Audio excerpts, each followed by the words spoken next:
Adrian o'zi kim? Bugun sizlar bilan shu haqda gaplashamiz. Tayyormisiz? Unda biz boshladik. To'liq ismi Adrian Agres. Serial davomidagi yoshlari 14-15. Kasbi o'quvchi va model.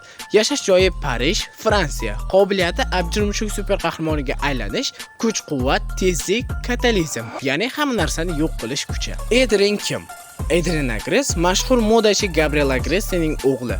U boy va nufuzli oilada ulg'aygan, lekin otasi sovuq va hissiy jihatdan uzoq. Shu sababli Adrian ko'pincha yolg'iz bo'ladi. Adrian juda muloyim, odobli va do'stlariga mehribon. Uning tashqi ko'rinishi model sifatida ideal bo'lsa-da, ammo aslida oddiy, samimiy va sodiq yigit. Qahramonlik hayoti, abjir mushuk.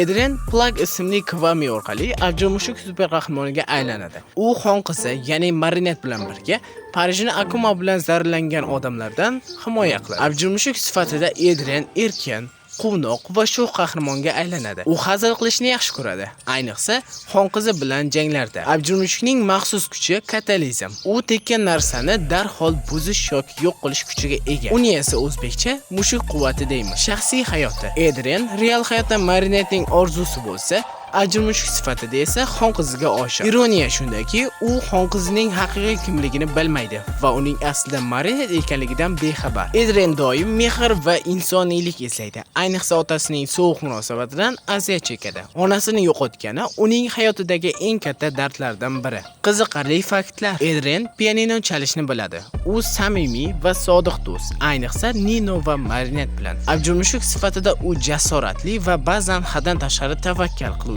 Keyingi videoda kim haqida ma'lumot berishimni xohlaysiz? Buni kommentariyalarda yozib qoldiring. Bugungi tahlillar tugadi. Qisqa sharh kanaliga obuna bo'ling va videoga like bosishni unutmang.